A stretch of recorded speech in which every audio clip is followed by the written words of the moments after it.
Bienvenue dans ce premier grain consacré à la compréhension des spillovers de volatilité. Dans les marchés financiers modernes, les actifs et les économies sont de plus en plus interconnectés. Une perturbation sur un marché peut rapidement se transmettre à d'autres marchés et générer des effets importants sur les investisseurs et la stabilité financière.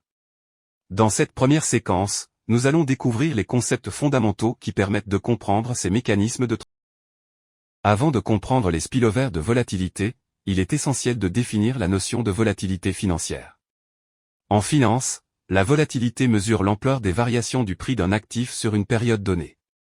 Plus ces variations sont importantes, plus le niveau d'incertitude est élevé. La volatilité constitue ainsi un indicateur essentiel du risque financier et permet d'évaluer le degré d'instabilité des marchés. Un spillover de volatilité désigne la transmission des fluctuations et de l'incertitude d'un marché financier vers un autre marché.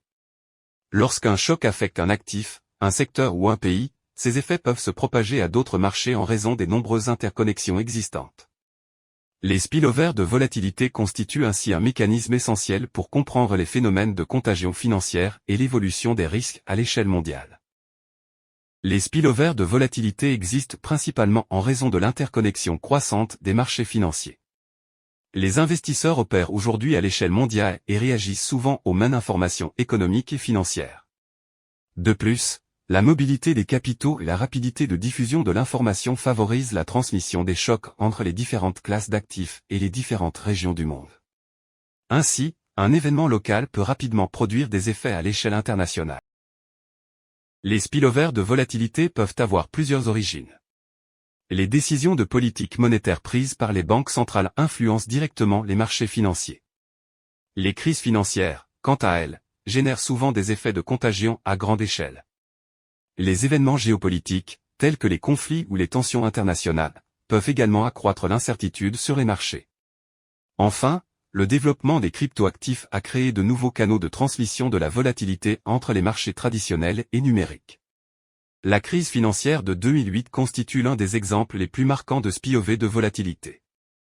Initialement déclenchée par l'effondrement du marché immobilier américain et la crise des crédits hypothécaires à risque, elle s'est rapidement propagée au système bancaire puis aux marchés financiers internationaux. Cette crise a démontré comment un choc localisé peut générer une forte volatilité et affecter l'ensemble de l'économie mondiale. Retenons que la volatilité mesure l'intensité des fluctuations des prix sur les marchés financiers.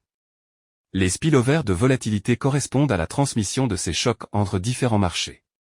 Cette transmission est favorisée par l'interconnexion croissante des systèmes financiers et explique pourquoi certaines crises peuvent rapidement prendre une dimension internationale.